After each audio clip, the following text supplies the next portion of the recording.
பேரன்புடையவனுமாகிய எல்லாம் வல்ல அல்லாஹுவின் திருப்பெயர் போற்றி அவனுடைய சாந்தியும் அருளும் அல்லாஹுடைய தூதர் ஸல்லல்லாஹு அலைஹி வஸல்லம் அவர்கள் மீதும் இங்கே கூடியிருக்கக்கூடிய நம் அனைவர் மீதும் உண்டாகட்டுமாக. அன்பானவர்களே, இந்த கடைசி 10 நாட்களுடைய இரவு நேரங்களுடைய 3வது அமர்விலே நாம் இருக்கிறோம். முதல் இரவு தொழுகை, அதுக்கப்புறம் பயான், இப்பொழுது கேள்வி பதில் நிகழ்வு அப்படிங்கிற அடிப்படையில் இருக்கிறோம். கேள்வி பதிலை பொறுத்த வரைக்கும் மார்க்கம் கேள்வி கேட்பதற்கான அளவுகோலை நமக்கு சொல்லித் தருகின்றது.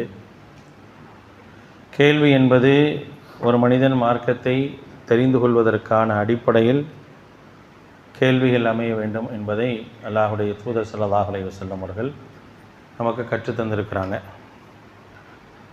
ஒரு தடவை அல்லாஹுடைய தூதர் ஸல்லல்லாஹு அலைஹி வஸல்லம் அவங்கள்ட்ட மக்கள் தொடர்ச்சியாக கேள்விகளை கேட்டுக்கிட்டே இருக்கிறாங்க.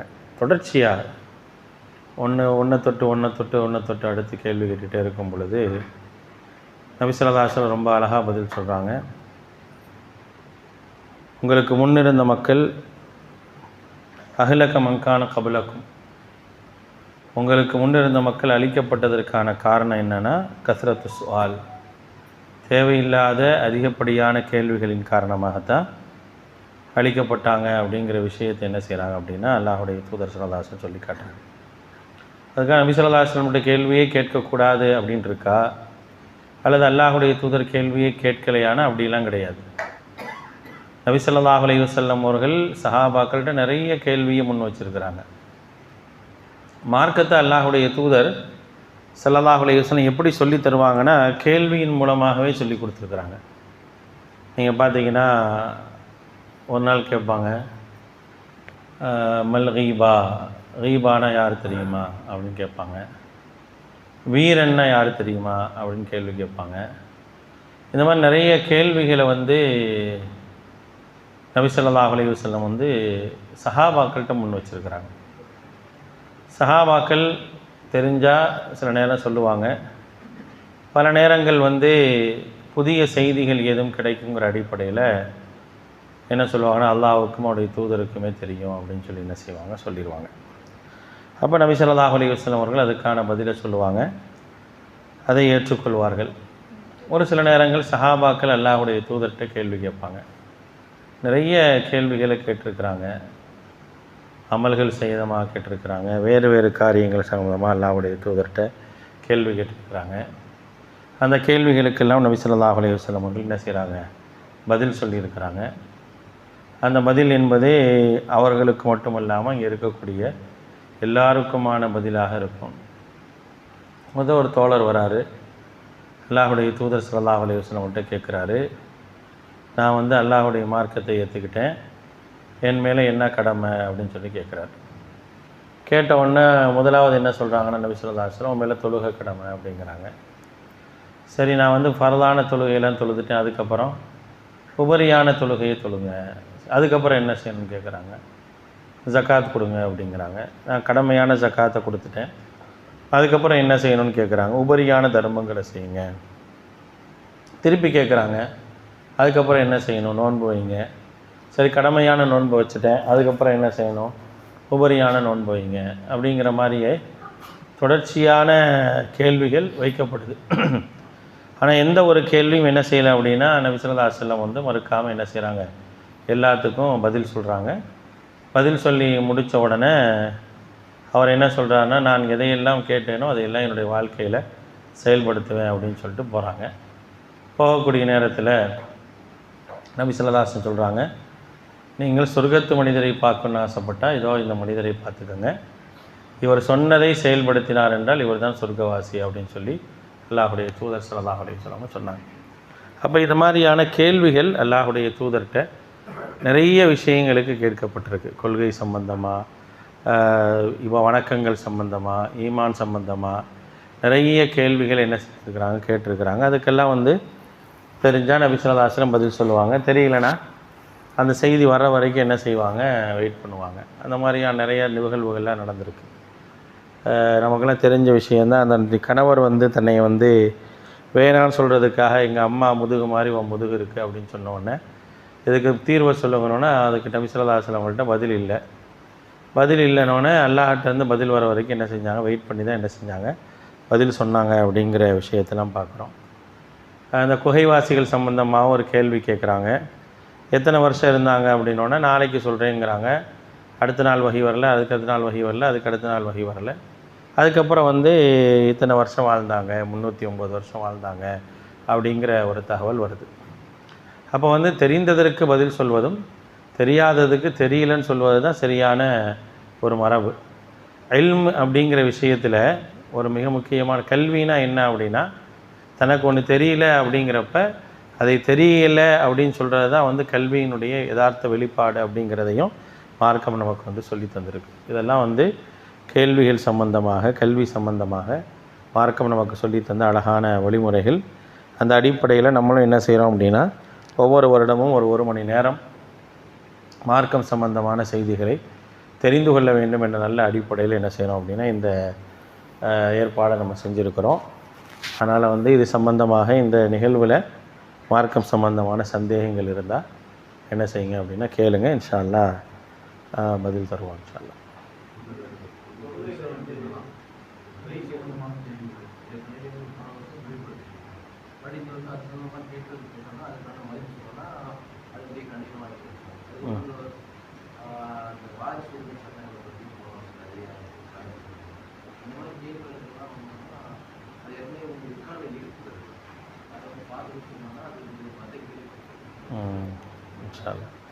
நல்ல ஒரு ஆலோசனை சொல்லியிருக்கிறாங்க. என்ன அப்படின்னா, வருஷம் வருஷம் சில கேள்விகள் வந்துக்கிட்டே இருக்கும். அந்த பிறை சம்பந்தமான கேள்வி, அதே போல் கடந்த வருஷம் இந்த வாரிசு சம்பந்தமான கேள்விகள்லாம் நிறையா வந்துச்சு. அப்படி வரும்போது ஏற்கனவே நான் இதில் ரெக்கார்டில் இருக்கிறனால அதை பார்த்துக்கங்கன்னு சொல்லிட்டிங்கன்னா வேறு கேள்விகளுக்கு நல்ல சௌரியமாக இருக்கும்னு சொல்கிறாங்க. நல்ல ஒரு ஆலோசனை தான். இன்ஷா அல்லாஹ் அந்த ஆலோசனை நம்ம பின்பற்றிக்கலாம் இன்ஷா அல்லாஹ்.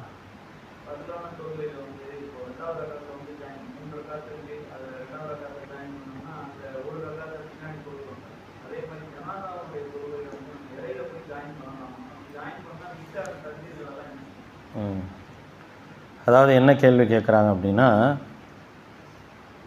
இப்போ தொழுகையை பொறுத்த வரைக்கும் ஒருத்தர் என்ன செய்கிறார் அப்படின்னா, தொழுகிறாரு. தொழக்கூடிய நேரத்தில் ஒரு ரக்காத்தை விட்டுட்டோம் அப்படின்னா அதுக்கு என்ன செய்யணும், அடுத்து நம்ம என்ன செய்யலாம், அடுத்து நம்ம அந்த விட்ட தொழுகையை தொழுதுக்கிறோம். இப்போ தக்பீரை விட்டுட்டா என்ன செய்கிறது, இப்போ பிறநாள் தொழுகை இருக்குது, அதே போல் ஜனாசா தொழுகை இருக்குது. நம்ம போகும்போது என்னன்னு கேட்டிங்கன்னா அவங்க என்ன செய்வாங்க, ஒன்று தக்பீர் சொல்லி முடிச்சுட்டாங்கன்னு வச்சுங்க. இப்போ பெருநாள் தொழுகையில் முதல் ரக்காத்தில் 7 தக்பீர் சொல்கிறாங்க. நான் வரும்போது என்ன செய்ய, தக்பீர்லாம் முடிச்சாச்சு. இல்லை ஒரு 3 தக்பீர் முடிஞ்சு 4வது தக்பீரில் இருக்குது. நம்ம அந்த 4வது தக்பீர்லேருந்து கன்டினியூ பண்ணுறதா அல்லது அதை திருப்பி நான் ஃபஸ்ட்டாக எடுத்துக்கிறதா அப்படிங்கிற மாதிரி. இப்போ ஜனாசா தொழுகை மொத்தம் 4 தக்பீர் இருக்குது. அதில் ஒரு தக்பீரோ 2 தக்பீரோ முடிஞ்ச பிறகு நம்ம ஜாயின் பண்ணுறோம். அப்போ என்ன செய்கிறது, விட்ட தக்பீரை திருப்பி செய்யணுமா அப்படிங்கிறது தான் கேள்வி. இப்போ இதில் நம்ம தெரிஞ்சுக்க வேண்டிய விஷயம் என்னென்னா, தொழுகை என்பது வேறு, ஒவ்வொரு தொழுகைக்கும் ஒவ்வொரு முறையை, ஒரு நடைமுறை மார்க்கம் சொல்லி தந்திருக்கு. எதை விட்டதை நாம் எடுத்து திருப்பி செய்யணும் அப்படிங்கிறதுக்கான ஒரு வழிமுறையை அல்லாஹுடைய தூதர் ஸல்லல்லாஹு அலைஹி வஸல்லம் அவர் சொல்லியிருக்கிறாங்க. அந்த அடிப்படையில் தொழுகையில் ரக்காத்துகளை விட்டால் அந்த ரக்காத்துகளை நீங்கள் திருப்பி பின்தொடருங்க அப்படின்னு சொன்ன மாதிரி தக்பீர்களுக்கு நமக்கு சொல்லப்படலை. அதனால் நமக்கு என்ன கிடைக்குதோ அதை கிடைக்கிறதுல எதை ஓதணுமோ அதை ஓதிட்டு அதோடு என்ன செய்யணும் அப்படின்னா நம்ம தொழுகையை முடிச்சுக்கலாம். அதுவே சிறந்ததாக இருக்கும். நம்ம என்ன செய்ய வேண்டியதில் விட்ட தக்பீருக்காக இமாம் சலாம் கொடுத்த பிறகு நம்ம திருப்பி 2 தக்பீர் சொல்லிகிட்டு இருக்குது அப்படிங்கிற மாதிரியான நடைமுறை சொல்லித்தரலை. இப்போ நம்ம பெருநாள் தொழுகைக்கு வரோம், தக்பீர் முடிஞ்சு போச்சு, அல்ஹம்து சூராவில் தான் கிடச்சிருக்குன்னா அதை நம்ம என்ன செய்யணும், ஜாயின் பண்ணிட்டு போகணுமே தவிர அதுக்கு அந்த மாதிரியான நடைமுறைகள் என்ன செய்யணும் நமக்கு சொல்லித்தரப்படலை. சரிங்களா? வித்திருக்கு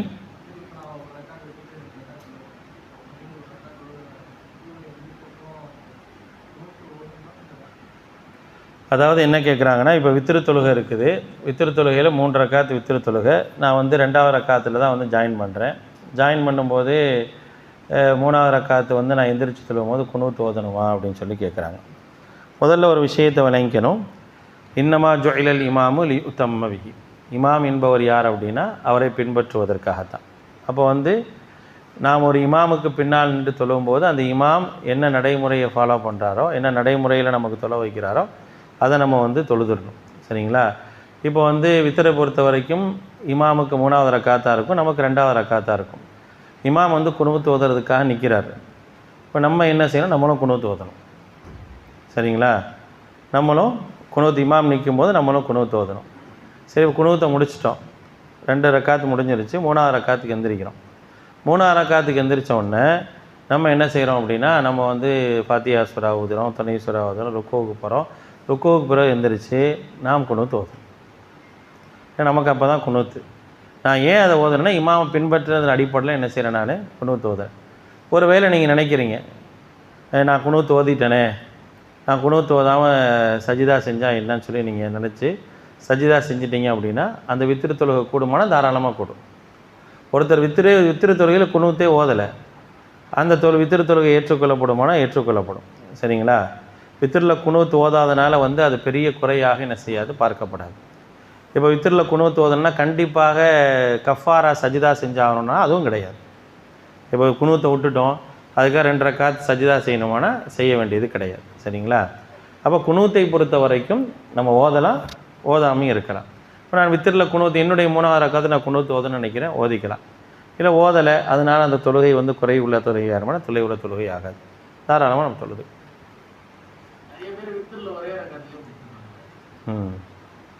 வித்திரு 1 ரக்காத் தொழுகிறது என்ன நடைமுறை அப்படிங்கிற ஒரு கேள்வி இருக்குது.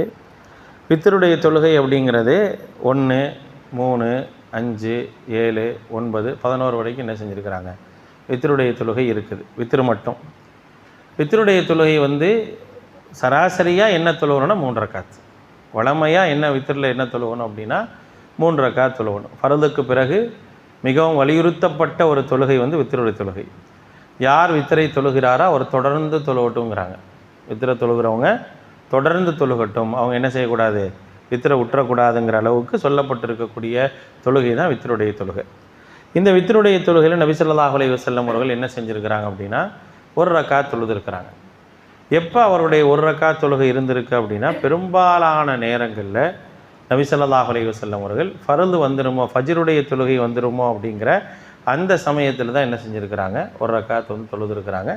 மற்ற நேரங்களில் எப்போதும் ஒரு 3 ரக்காத் தான் என்ன செஞ்சுருக்கிறாங்க, வழமையாக அல்லாஹுடைய தூதர் ஸல்லல்லாஹு அலைஹி வஸல்லம் அவங்க தொழக்கூடியவங்களாக இருந்திருக்கிறாங்க.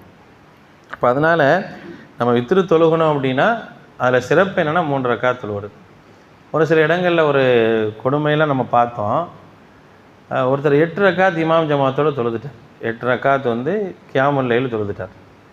கியாமுல் லைல் இப்படியும் வந்து ஒரு ரக்காத்துக்கு குறைஞ்சபட்சம் 10 நிமிஷம், அதிகபட்சம் 20 நிமிஷம் வரைக்கும் என்ன செய்வாங்க அப்படின்னா தொழுவாங்க. 8 ரக்காத் தொழுது முடிச்சிட்டார். தொழுதுட்டு உட்காந்துட்டார். வித்திர ஆரம்பிச்சிருச்சு. முதல் ரக்காத் தொழுவலை, சரி 2வது ரக்காத் தொழுவலை. நம்ம பள்ளியில் வேறு பள்ளியில். சரி, நீங்கள் டக்குன்னு எவ்வளோ யோசிச்சிடக்கூடாது.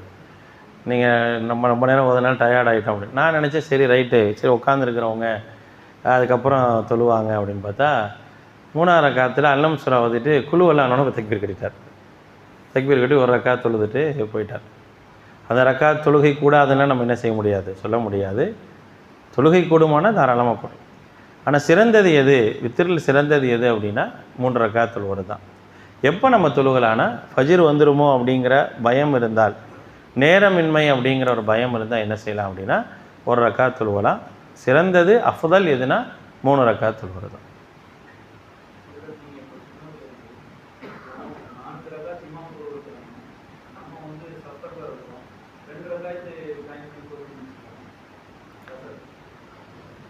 அதாவது பின்னாலேயா முன்னாலேயா? இப்போ 2 ரக்காத் முடிஞ்ச 3வது ரக்காத்தில் வந்து இப்படி ஒரு சான்ஸ், இப்படி யோசிக்கிறீங்களோ? சரி, நல்ல யோசனை தான், பரவாயில்லையே. அதாவது என்னென்னா, பயணத்தில் இருப்பவர்களுக்கு சலுகை உண்டு. பயணத்தில் சலுகை உண்டு. என்ன சலுகை அப்படின்னா, நீங்கள் வந்து பயணத்தில் இருந்தீங்க அப்படின்னா லொஹரையும் அசரையும் இஷாவையும் கஸ்ரு பண்ணி சுருக்கி தொழுதுக்கலாம் அப்படிங்கிற அனுமதியை வந்து மார்க்கம் தந்திருக்குது. அப்படி தந்திருக்கும் போது என்ன செய்யலாம் அப்படின்னா, அவருக்கு வந்து ஜமாத்தே கடமை இல்லை, முதல்ல விளங்கிக்கங்க. அவர் முக்கீமாக இருக்கும்போது எதெல்லாம் கடமையோ அதெல்லாம் முசாஃபிராக இருக்கும்போது அவருக்கு கடமை இல்லை.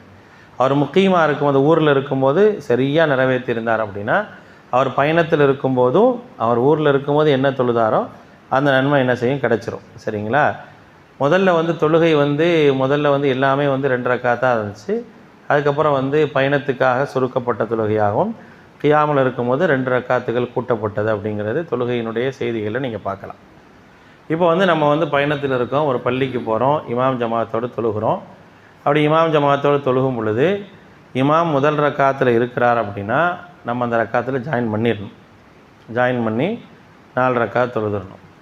இமாம் 2வது ரக்காத்தில் இருக்கார், நம்ம போகிறோம் அப்படின்னா நம்ம 2வது ரக்காத்தில் ஜாயின் பண்ணி மீண்டும் எந்திரிச்சு 1 ரக்காத் தொழுதுடணும். இமாம் அத்தஹியாத்தில் இருக்கிறார், அப்போ நம்ம ஜாயின் பண்ணுறோம். அத்தஹியாத்தில் இருக்கும்போது ஜாயின் பண்ணுறோம்.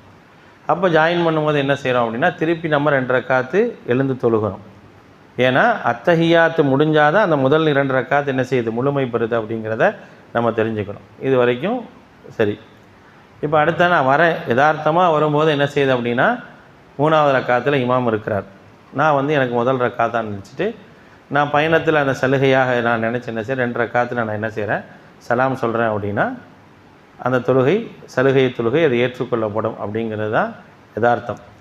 ஆனால் என்ன சொல்கிறாங்க அப்படின்னா ஆகச்சிறந்தது அஃதல் அப்படின்னு இருக்குது. அதாவது எப்படி பார்ப்பாங்க அப்படின்னா வணக்கங்களை எப்படி அமைத்து கொள்வது அப்படின்னு இருக்குது. இமாம் என்பவர் பின்பற்றுபவர் தான், பின்பற்றுவதற்கு தான் இமாம். நீங்கள் எந்த இமாமை பின்பற்றி தொழுகிறீங்களோ அந்த இமாம் எத்தனை ரக்காத்துகளை தொழக்கூடியவராக இருக்கிறாரோ அதையும் நீங்கள் ஃபாலோ பண்ணிக்கோங்க அப்படிங்கிறது தான் எல்லாருமே ஹதீஸின் அடிப்படையில் சொல்லக்கூடிய கருத்து. அந்த அடிப்படையில் ஒரு பயணியாக இருந்தாலும் அவர் அந்த பயணத்தில் போயிட்டு இருக்கார், ஒரு பள்ளியில் நிற்கிறாரு, அந்த பள்ளியில் தொழுகிறாங்க. தொழுகும்போது அவர் என்ன செய்கிறார் அப்படின்னா 3வது ரக்காத்துலேயோ 4வது ரக்காத்துலேயோ வரும்போது கூட அவர் முழுமையாக தொழுகிறது அப்படிங்கிறது அவருக்கு ஏற்றமும் சிறந்த ஒன்று. ஒருவேளை அப்படி தொழுதுட்டு அந்த தொழுகை கூடாது அப்படின்னு என்ன செய்ய சொல்ல முடியும். அவர் சலுகையை பயன்படுத்தி அந்த தொழுகையை தொழுதார் அப்படிங்கிற அடிப்படையில் நம்ம அது சரிதான். ஆனால் சிறந்தது எது அப்படிங்கிறத நம்ம தெரிஞ்சுக்கணும்.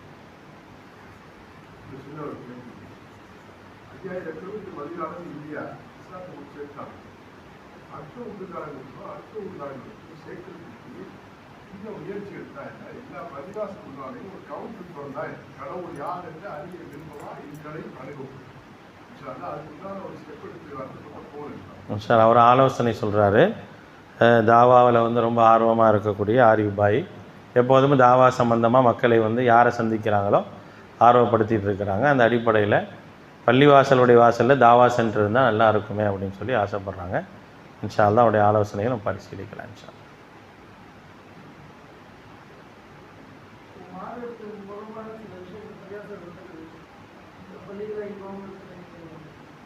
மார்க்கத்துக்கு முரணான விஷயங்கள்னால் சரி, ரைட், ஓகே.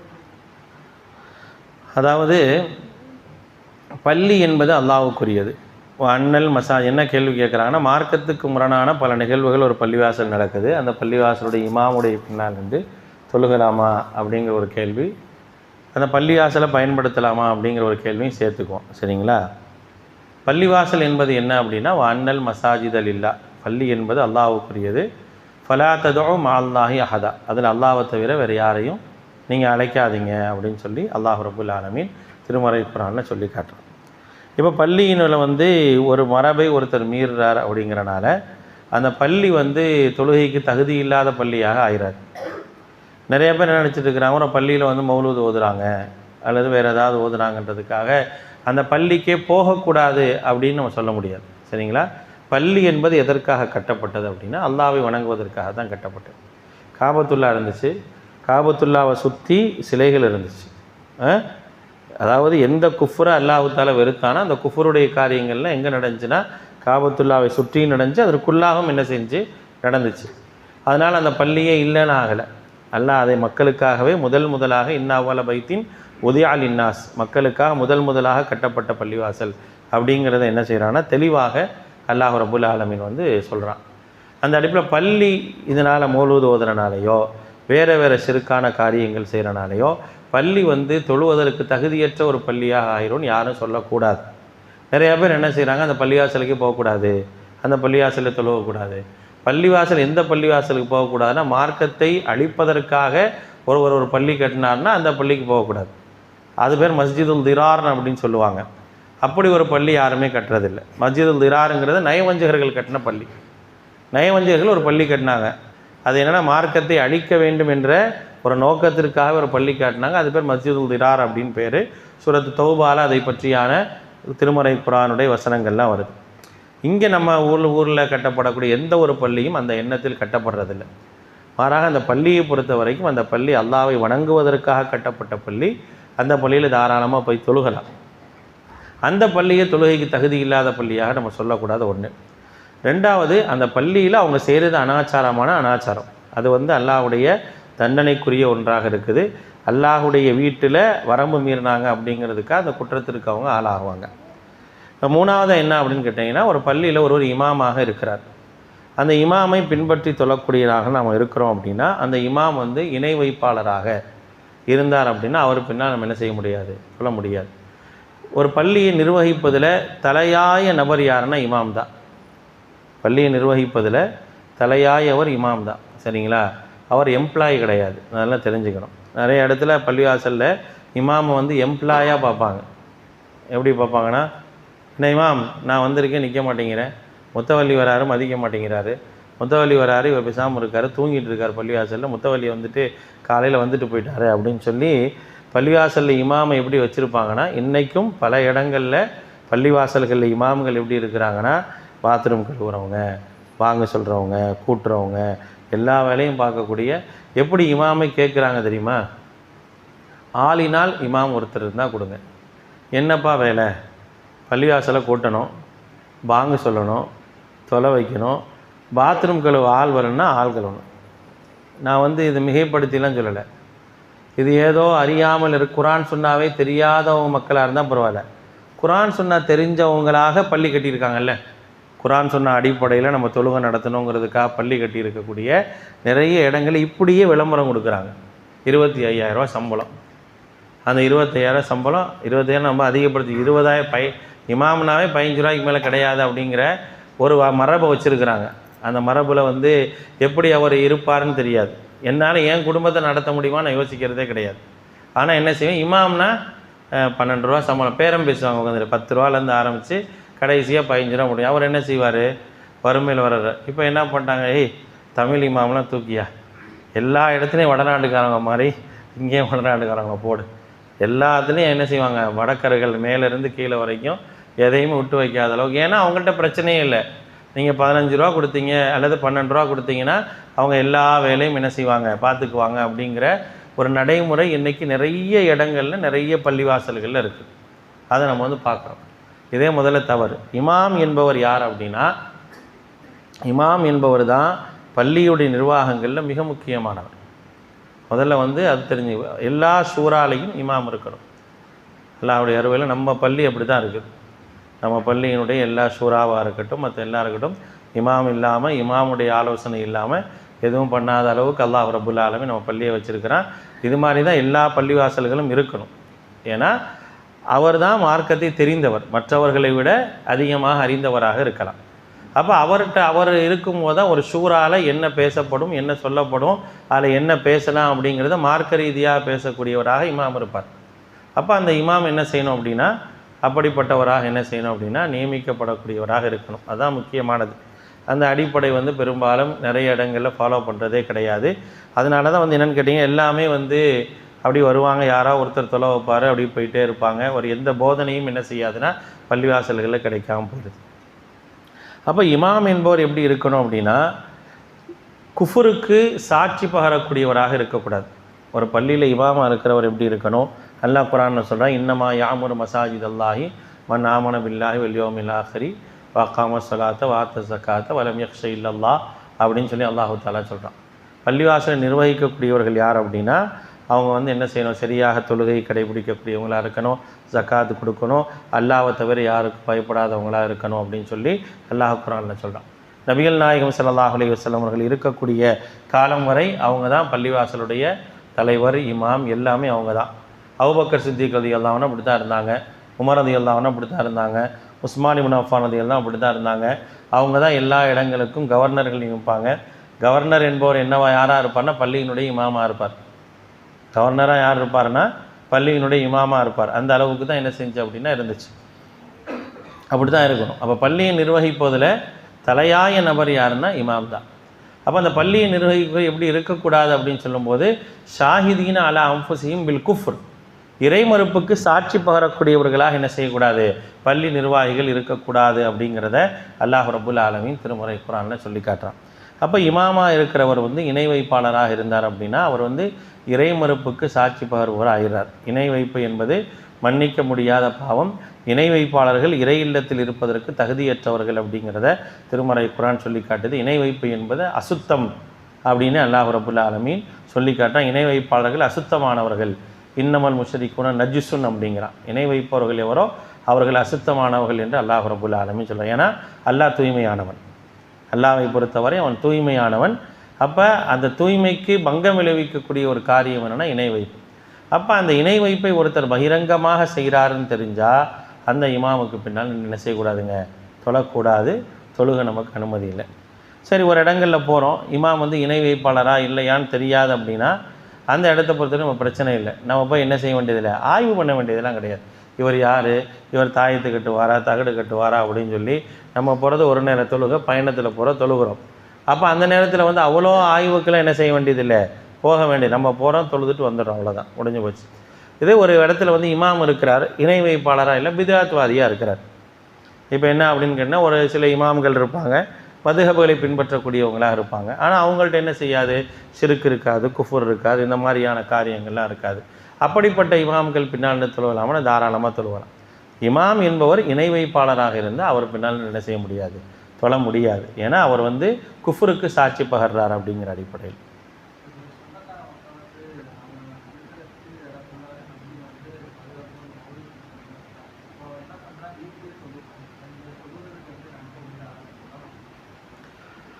அதாவதுங்க,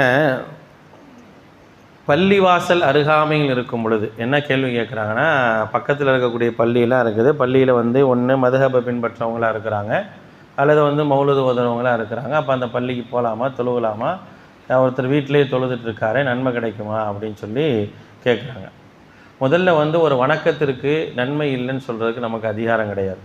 எதுவாக இருந்தாலும் ஒருத்தர் வணக்கம் செய்கிறார், அந்த வணக்கத்தை இப்படி செய்யக்கூடாதுன்னு நம்ம சொல்லலாமே தவிர உனக்கு நன்மை கிடைக்காதுன்னு சொல்கிறதுக்கான அதிகாரம் நமக்கு இல்லை. ஆனால் அதே நேரத்தில் அது சம்பந்தமாக என்னவெல்லாம் மார்க்க தீர்ப்பு சொல்லப்பட்டிருக்கு அப்படிங்கிறத பார்க்கணும். அப்போ அந்த அடிப்படையில் பள்ளிவாசல் இல்லாத இடம், பள்ளிவாசல் செல்வதற்கு மிக தூரமாக இருக்குது அப்படிங்கிற ஒரு சூழல் இருந்தால் ஒருத்தர் பள்ளிவாசலுக்கு வராமல் வீட்டில் தொழுதுக்கலாம், அனுமதி இருக்குது. மற்றபடி பள்ளிவாசலுக்கு அவர் செல்வதாக இருந்தால் அவர் பள்ளியில் தொழுவது மட்டுமே அவருக்கு அனுமதிக்கப்பட்டிருக்கு, வீட்டில் தொழுவதற்கு அனுமதி இல்லை. ஏன்னா நபி ஸல்லல்லாஹு அலைஹி வஸல்லம் சொல்கிறாங்க, வீட்டில் வந்து நீங்கள் சுன்னத்தான தொழுகையை தொழுங்க, உங்களுடைய வீடுகளை மண்ணறை ஆக்கிறாதீங்கிறாங்க.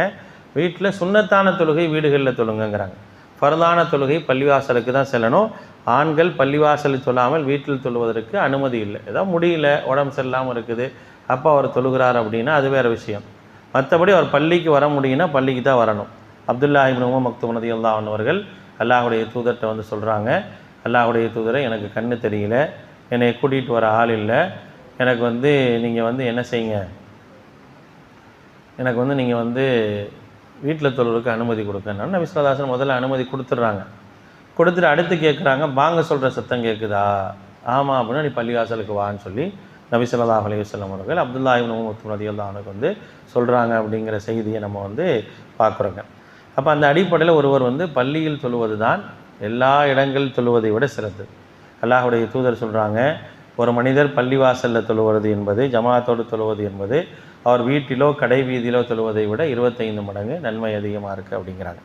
இப்போ என்ன பிரச்சனை, பள்ளிவாசல் நம்ம தொழுகணும், ஆனால் பள்ளியில் உள்ள இமாம் என்ன செய்கிறாரு, இணை வைப்பாளராக இருக்கிறாருன்னா அந்த பள்ளி அசுத்தம் இல்லைங்க, பள்ளி அல்லாஹ்வுடைய இல்லம் தானே. நான் அதுக்கு தான் அந்த கேள்வியோடு நான் சொன்னேன். பள்ளியை பற்றி தனித்து சொல்கிறதுக்கான காரணம் என்னென்னா, பள்ளிவாசலை வெறுத்துடுறாங்க. இது ஒரு காரணமாக வச்சுட்டு பள்ளிவாசலுக்கே போகாத ஒரு சூழ்நிலை என்ன செய்ய உருவாக்கிறேன். கேட்டால் அந்த இமாம் சரியில்லை, இவர் சரியில்லை, அதனால் நான் எதுக்கு பள்ளிக்கு போகணும் அப்படின்னு சொல்லி என்ன செய்கிறாங்கன்னா வீட்டிலே தொழுறாங்க. பள்ளி வாசல் என்றைக்குமே அசுத்தம் அல்ல.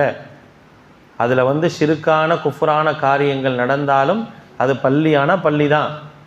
காபத்துல்லாவில் குஃப்ரான காரியங்கள் நடந்துச்சு, காபத்துல்லாக்குள்ளே நடந்துச்சு, நான் சுற்றி சொல்லலை. காபத்துல்லா உள்ளே இருக்குல்ல, அந்த வாசலை திறந்து உள்ளே போகிறாங்களே, அதுக்குள்ளே நடந்துச்சு குஃபார்களுடைய கையில் இருக்கும்போது. ஆனால் அந்த பள்ளியில் தொழுகிறாங்களா இல்லையா? இன்றைக்கி அதுதான் வந்து நன்மை நாடி போகக்கூடிய பள்ளி. ஆனால் நம்ம பள்ளியை வந்து என்ன செய்யக்கூடாதுன்னா நிராகரிக்க வர முடியாது. ஏன் தொழுகலை? அந்த பள்ளியில் இமாம் சரியில்லை. பள்ளி இருக்கத்தானே செய்யுது. நம்ம பள்ளியில் போய் என்ன செய்யலாம்? தாராளமாக தொழுகலாம். பாவல் வக்தில் பாங்க சொல்லணும், போய் தொழுதுட்டு வரலாம். இல்லை தொழுக முடிஞ்சோன்னு தொழுகலாம். தொழுவதற்கு வாய்ப்பு இல்லாமல் இல்லையே. அதுக்காக நான் பள்ளிக்கே போக மாட்டேன்னு வீட்டில் தொழுகிறது அனுமதி கிடையாது.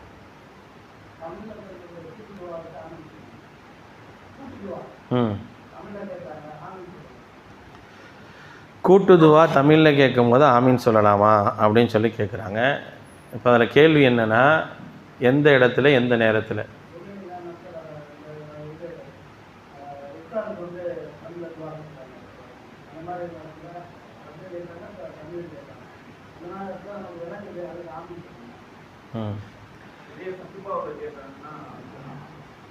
வேறு இது ஆமீன் சம்மந்தம் எதாவது இருக்கா? பயானில் அதான் பயானில் ஆமீன். வேறு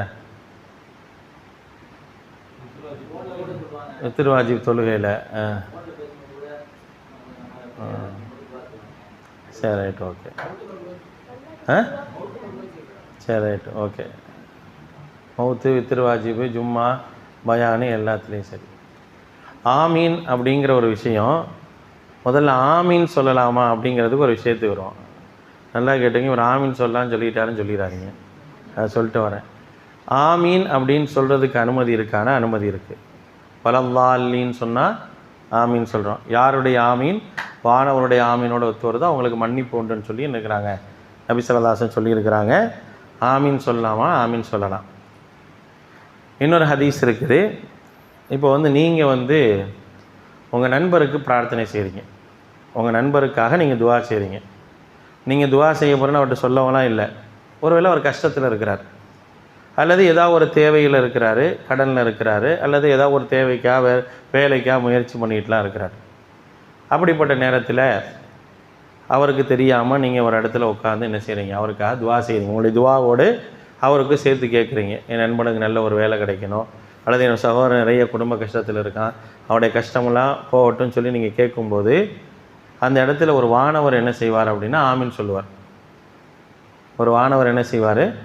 ஆமீன் சொல்லுவார். யுஅம்மினூனல் மலாயிகா அப்படின்னு ஹதீஸில் இருக்குது, புகாரியில் வரக்கூடிய ஹதீஸ். வானவர்கள் என்ன செய்வாங்க? ஆமீன் சொல்வார்கள் அப்படின்னு சொல்லி ஹதீஸ் இருக்குது. சரிங்களா? இது வந்து முதல்ல ஆமீன் சொல்லலாமான்னு ஒன்று. ரெண்டாவது, ஒருத்தர் பிரார்த்தனை செய்கிறாரு, தனிமையில் பிரார்த்தனை செய்கிறாரு, அதுக்கு ஆமீன் சொல்லியிருக்காங்கன்னா ஆமீன் சொல்கிறாங்க. சரிங்களா? இப்போ அடுத்து வருவோம். துவாவை பொறுத்த வரைக்கும் யதார்த்தமாக ஒருத்தர் பிரார்த்தனை செய்கிறார். யதார்த்தமாக இப்போ நீங்களும் நானும் சந்திக்கிறீங்க. சந்திக்கும்போது நான் சொல்கிறேன், அல்லாஹ் தஆலா உங்களுக்கு அருள் புரியட்டும், அல்லது உங்களுடைய காரியங்களை லேசாக்கட்டும் அப்படின்னு சொல்லி ஒரு வாட்ஸ்அப்லேயோ நேர்லையோ செய்யும்போது ஆமீன் சொல்கிறதுலையோ அல்லாஹும் ஆமீன் சொல்கிறதுலையோ எந்த விதமான குற்றமும் கிடையாது. இப்போ வந்து இமாம் வந்து மெம்பரில் ஒரு உரை நிகழ்த்தி கொண்டு இருக்கிறார். உரை நிகழ்த்தி கொண்டு இருக்கும் பொழுது அவர் சொல்கிறார், யா அல்லாஹ் எங்களை நரகத்தை விட்டு பாதுகாப்பாயாகன்னு யதார்த்தமாக சொல்கிறார். அவர் சொல்லும்போது கேட்கக்கூடிய ஒருவர் ஆமீன்னு சொன்னால் அதில் எந்த விதமான குற்றமும் கிடையாது. சரிங்களா? எப்போ இது பிதாத் ஆகுது அப்படிங்கிறத தெரிஞ்சுக்கணும். இந்த ஆமீன் சொல்வதும் எப்போ பிதாத்தாக மாறுது அப்படின்னு கேட்டிங்கன்னா, நீங்கள் வந்து ஒரு குறிப்பிட்ட இடத்துல குறிப்பிட்ட நேரத்தில் எல்லாத்தையும் கூட்டி வச்சுக்கிட்டு அதுக்குன்னு பிரத்யேகமாக ஒருத்தர் ஏற்பாடு செஞ்சு அவர் செய்ய பிரார்த்தனை செஞ்சு அந்த பிரார்த்தனைக்கு ஆமீன் சொல்வது தான் பிதாத்தாகுது. அது தொழுகையாக இருக்கட்டும், இஃப்தாருடைய நேரமாக இருக்கட்டும், அல்லது உங்கள் வீட்டில் விருந்து கொடுக்குறீங்க, விருந்து கொடுத்த பிறகு என்ன செய்கிறாரு அப்படின்னா ஒருத்தரை வச்சு பிரார்த்தனை செய்ய சொல்கிறதா இருக்கட்டும், அல்லது வாங்க எல்லாரும் உட்காந்து கூட்டாக உட்காந்து அவர் துவா செய்வார் நீங்கள் ஆமீன் சொல்கிறதா இருக்கட்டும், இது எல்லாமே அனுமதி இல்லை. இதெல்லாம் பிதாத். இது எல்லாம் என்னது? பிதாத். இது எதுவுமே செய்யக்கூடாது. யதார்த்தமாக என்னுடைய காதில் ஒரு பிரார்த்தனை விழுகின்றது, அந்த பிரார்த்தனைக்காக ஆமீன் என்றோ அல்லாஹும் ஆமீன் என்றோ சொல்கிறதுல எந்த விதமான தவறும் கிடையாது. யா அல்லாஹ் ஏற்றுக்கொள்வாயாக அப்படின்னு நம்ம சொல்கிறோம், அவ்வளோதான். இப்போ என்னன்னு கேட்டிங்கன்னா, இப்போ வந்து நான் தொழுகிறேன், தொழுதுட்டு இருக்கும்போது சூரத்துல் பக்ராவுடைய கடைசி 2 வசனங்கள் ஓதப்படுது. சரிங்களா? அதில் வந்து கடைசி வசனத்தில் என்ன வருது? ரப்பனா வலா தஹ்மில் அலைனா இஸ்ரன் கமா ஹமல்தஹு அலல் லதீன மின் கப்லினா ரப்பனா வலா துஹம்மில்னா மா லா தாகத லனா பிஹி வஅஃபு அன்னா வக்ஃபிர் லனா வர்ஹம்னாங்கிற அந்த துவாலாம் ஓதும்போது நான் என்ன செய்கிறேன், பாதிக்கப்படக்கூடிய நம்ம சமூகத்தை நினச்சி பார்க்குறேன். அவங்கள பற்றி ஒரு கவலை வரும் பொழுது ஃபன்சுர்னா அலல் கௌமில் காஃபிரின் ஓதும்போது நான் என் மனசுக்குள்ளாக ஆமீன்னு சொல்கிறேன். அது குற்றமாகாது. சரிங்களா? அதெல்லாம் பிதாத் கிடையாது. எப்போ பிதாத்தாக ஆகுதுன்னா, ஒரு தொழுகை முடிந்த பிறகு தொழுகை முடிந்த உடனே கூட்டு துவா என்பது பிதாத். சபைகளை கூட்டி அந்த சபை முடியும் போதோ ஆரம்பிக்கும் போதோ துவா ஓது என்பது பிதாத். இந்த மாதிரியான காரியங்கள் செய்வது தடுக்கப்பட்டது, பாவத்திற்கான செயல் அப்படிங்கிறத நம்ம தெரிஞ்சுக்கணும். யதார்த்தமாக ஒருவர் என்ன செய்கிறாரு, ஆமீன் சொல்கிறார் அப்படின்னா அதில் எந்த பிரச்சனையும் இல்லை. வித்ருடைய குனூத்தில் வந்து ஆமீன் சொல்லலாமான்னா ஆமீன் சொல்லக்கூடாது. ஆமீன் சொன்னதற்கு எந்த விதமான ஆதாரம் இல்லை. வித்ரு குனூத்தை சத்தமாக ஓதலாமான்னா சத்தமாக ஓதலாம், அதை கேட்கலாம். ஆனால் ஒவ்வொரு குனூத்தில் அல்லாஹும்ம ஹதினா ஃபீமன் ஹதைத் ஆமீன், வாஃபினா ஃபீமன் ஆஃபைத் ஆமீன் அப்படின்லாம் அனுமதி இல்லை. குனூத்தில் வந்து என்ன செய்யறோம், துவா ஓதுனா துவாவை கேட்கலாம், நம்மளும் கூட ஓத முடிஞ்சால் தாராளமாக ஓதலாம். அப்போ குனூத்தில் என்ன செய்யக்கூடாது, ஆமீன் சொல்லக்கூடாது. இந்த மாதிரியான விஷயங்கள் ஆமீன் சொல்லக்கூடாது. யதார்த்தமாக ஒரு பிரார்த்தனையாக அமையுது அப்படின்னா அதில் ஆமீன் சொல்கிறதுல எந்த தப்பும் இல்லை.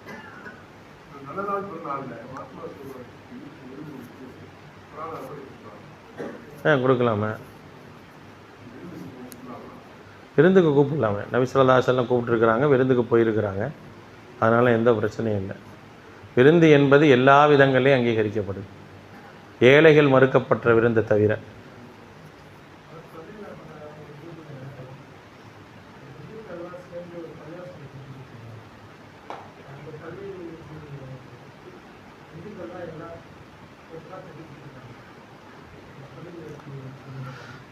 என்ன கேள்வி கேட்குறாங்கன்னா, தமிழ்நாட்டில் ஒரு இடத்துல இந்துக்கள்லாம் சேர்ந்து ஒரு பள்ளிவாசலை கட்டியிருக்கிறாங்க, அந்த பள்ளியில் தொழுகலாமா அப்படின்னு சொல்லி கேட்குறீங்க. ஒரு 35 வயசு இருக்கும் நபி ஸல்லல்லாஹு அலைஹி வஸல்லம் அவருக்கு. நபி ஸல்லல்லாஹு அலைஹி வஸல்லம் 35 வயசு இருக்கும். 35 வயசு இருக்கும்போது ஒரு மிகப்பெரிய ஒரு வெள்ளப்பிரளயம் ஏற்படுது. வெள்ளப்பிரளயம் ஏற்பட்டு காபத்துல்லா மிகப்பெரிய ஒரு டேமேஜ் ஆயிடுது. டேமேஜ் ஆனோன்னு என்ன செய்கிறாங்க அப்படின்னா, அதை கட்ட வேண்டும் என்று தீர்மானித்து குறைஷிகள் என்ன செய்கிறாங்க அப்படின்னா, மக்களுக்கு மத்தியில் அறிவிப்பு செய்கிறாங்க. என்ன அறிவிப்பு செய்கிறாங்க அப்படின்னா, நீங்கள் இந்த காபத்துல்லா வந்து புனர் நிர்மாணம் செய்ய வேண்டியிருக்குது, கட்ட வேண்டியிருக்குது. நீங்கள் எல்லாரும் என்ன செய்யுங்க அப்படின்னா, இந்த காபத்துல்லாவை கட்டுவதற்கு உதவி செய்யுங்க அப்படின்னு சொல்லி என்ன செய்கிறாங்க அப்படின்னா சொல்கிறாங்க. சொல்லக்கூடிய நேரத்தில் ஒரே ஒரு விஷயத்தை மட்டும் அவங்க நிபந்தனையாக வைக்கிறாங்க. அந்த நிபந்தனை அப்படின்னா, உங்களுடைய பொருளாதாரம் ஆகுமானதாக இருக்க வேண்டும். நாய் விற்ற தொகையோ அல்லது மானக்கேடான காரியங்கள் செய்யக்கூடியவருடைய தொகையோ வட்டி வாங்குபவருடைய தொகையோ இல்லாமல் நேர்மையாக சம்பாதித்தவர்கள் என்ன செய்யுங்க அப்படின்னா, இந்த காபத்துல்லாவை கட்டுவதற்கு என்ன செய்யுங்க, நீ உதவி செய்யுங்க அப்படின்னு சொல்லி ஒரு அறிவிப்பு செய்கிறாங்க. அந்த அறிவிப்பு செய்யப்பட்டு என்ன செய்யுது அப்படின்னா, அந்த காபத்துல்லாவும் கட்டப்படுது. சரிங்களா? கட்டப்பட்டு அந்த கட்டுற வேலையில் வந்து அல்லாஹுடைய தூதரும் ஈடுபடுறாங்க. தங்களுடைய ஆடைகளில் வந்து செங்கல்களை எல்லாம் வச்சு என்ன செய்கிறாங்க, கொண்டு போகிறாங்க. கொண்டு போய் என்ன செய்கிறாங்க அப்படின்னா கட்டுறாங்க. அங்கே வரக்கூடிய பிரச்சனை வரைக்கும் அல்லாஹுடைய தூதர் ஸல்லல்லாஹு அலைஹி வஸல்லம் தான் என்ன செய்கிறாங்க, அதை சரி பண்ணி வைக்கிறாங்க. ஒரு வேளை அது குற்றமாக இருந்தால், அப்படிலாம் செஞ்சது குற்றமாக இருந்தால் அல்லாஹுடைய தூதர் ஸல்லல்லாஹு அலைஹி வஸல்லம் அவர்கள் என்ன சொல்லியிருப்பாங்க அப்படின்னா, இந்த மாதிரி ஒரு விஷயம் நடந்துருச்சு, அது வந்து நம்மளாம் இல்லாதப்போ நடந்துருச்சு அப்படின்னு சொல்லி என்ன செஞ்சுருக்கணும், அல்லாஹுடைய தூதர் ஸல்லல்லாஹு அலைஹி வஸல்லம் சொல்லியிருக்கணும். அப்படி சொல்லலை. சரிங்களா? இப்போ அந்த அடிப்படையில் வந்து நம்ம இருக்கக்கூடிய காலங்களும் சூழ்நிலைகள்லாம் நம்ம கருத்தில் கொண்டு சமூகத்தினுடைய சில விஷயங்களை வந்து நம்ம பார்க்குறோம். இப்போ ஒரு சமூகத்து மத்தியில் நம்ம வாழ்கிறோம். வாழக்கூடிய அந்த சமூகம் நம்மளோட இணக்கமாக இருக்கிறத வந்து விரும்புது. அந்த இணக்கத்தை பறைசாற்ற விரும்பக்கூடிய நேரத்தில் உங்களுக்கான ஒரு இறை இல்லங்களை கட்டுவதற்காக இடத்தையோ அல்லது இறை இல்லங்களை கட்டியோ நாங்கள் தரோம் அப்படின்னா தாராளமாக அதை வந்து ஏற்றுக்கக்கூடாது, மறுக்கக்கூடாதுங்கிறதுக்கு எந்த இதுவும் கிடையாது. ஆனால் ஒரே ஒரு நிபந்தனை மட்டும் இருக்கணும். என்ன நிபந்தனை? அதான் வருமானம் சரியாக இருக்கும். அதை நம்ம சொல்லலாம் அவங்கள்ட்ட, அதை கேட்கும். ஏன்னா அவங்க இன்னும் சொல்லப்போனால் பள்ளிவாசலை பொறுத்த வரைக்கும் நம்மளை விட அவங்க ரொம்ப பயப்படுவாங்க. அந்த அளவுக்கு தான் இருக்கிறாங்க. பள்ளியில் வந்து நமக்கு வந்து ஒன்றும் சொல்லப்போனால் அதில் ரொம்ப கவனமற்றவர்களாக நிறைய பேர் என்ன செய்கிறோம்னா இன்றைக்கு வரைக்கும் இருக்க தான் செய்கிறோம். அப்போ அது ஒரு நிபந்தனையாக மார்க்கம் சொல்லுதே தவிர இல்லை. அதில் முக்கியமாக வந்து பள்ளியை கட்டுறதுங்கிறது யாருடைய கடமை அப்படின்னா முஸ்லீம்களுடைய அது கடமை தான். அது முக்கியமாக ஒரு சூழ்நிலைகள் இப்படி இருக்கும்போது நம்ம இதை புறக்கணிச்சிட்டு போகிறது அப்படிங்கிற விஷயத்தை வந்து அப்படிலாம் சொல்லலை மார்க்கம். சரிங்களா?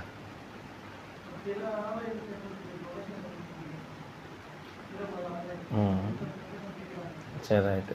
இப்போ அடுத்த கேள்வி வருது. அவங்க பள்ளிவாசலை கட்டி கொடுத்துட்டாங்க, நம்ம கோவில் கட்டி கொடுக்கலாமா அப்படின்ற மாதிரி வந்துடுறேன்.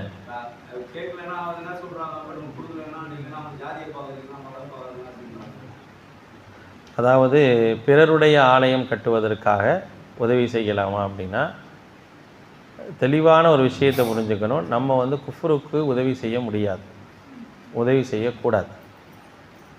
அதை வந்து நம்ம வந்து தெளிவாக இருக்குது. இது வந்து கொள்கையில் என்ன செய்ய முடியாதுன்னா, நம்ம சமரசம் ஆவதற்கு வழி இல்லை. கொள்கையில் சமரசம் ஆனோம் அப்படின்னா நம்ம வந்து பாவி ஆவதற்கான வாய்ப்புகள் இருக்குது.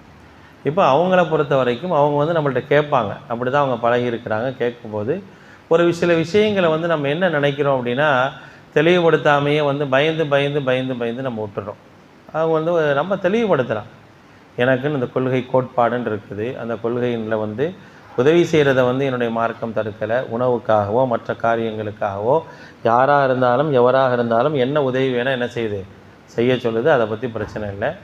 ஆலய வழிபாட்டிற்கு செய்வது என்பது என்னுடைய கொள்கையை வந்து தகர்க்கக்கூடிய காரியம். அதை செய்ய முடியாதுங்கிறத ஹிக்மத்தாக என்ன செய்யணும், சொல்லி தான் ஆகணும். அதுக்கு நம்ம செய்ய முடியும். மார்க்கெட்டில் இருக்கான், கூட பழகிறான் அப்படிங்கிறதுக்காக நம்ம செஞ்சிட்டோன்னா அதனால் ஏற்படக்கூடிய விளைவுகள் என்பது நமக்கு மிகப்பெரிய ஒரு நஷ்டமாயிடும். அந்த மாதிரி செய்யக்கூடாது.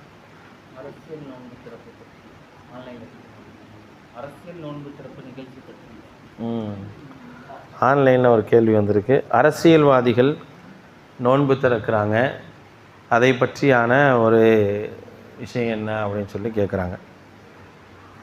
முதல்ல இந்த இஃப்தார் நிகழ்ச்சி அப்படிங்கிற ஒரு விஷயம் இருக்குல்ல, ஒரு விஷயத்தை நல்லா விளங்கிக்கணும்.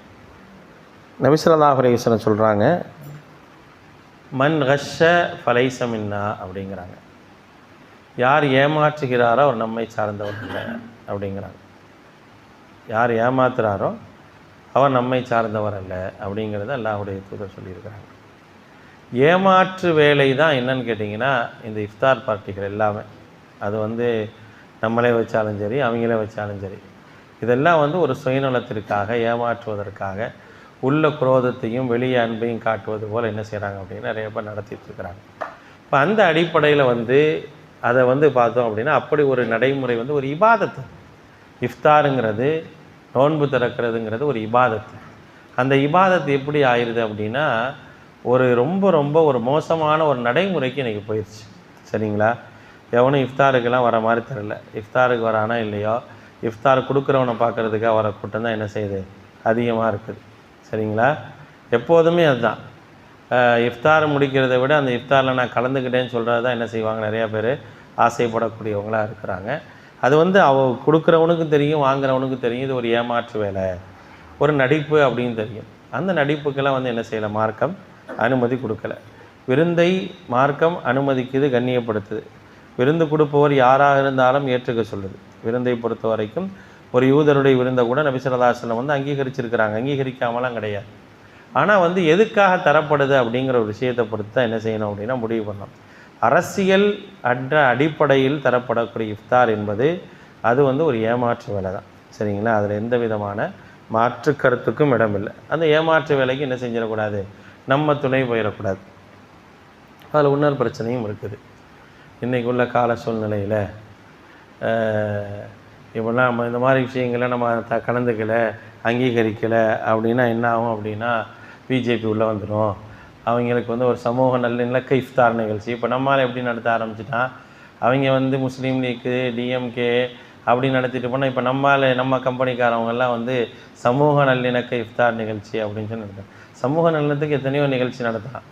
அது இஃப்தார் நடத்தி அதில் வந்து இவர் அவரை புகழ்கிறதும், அதாவது மார்க்கத்தில் அந்த மார்க்க நிகழ்வு அப்படின்னு சொன்னால் அவன் பிஸ்மில்லா நோன்பு திறக்கிறது மட்டும்தான், வேறு எதுவுமே மார்க்க நிகழ்வாக இருக்காது. அப்படி தான் என்ன செய்ய நடக்குது.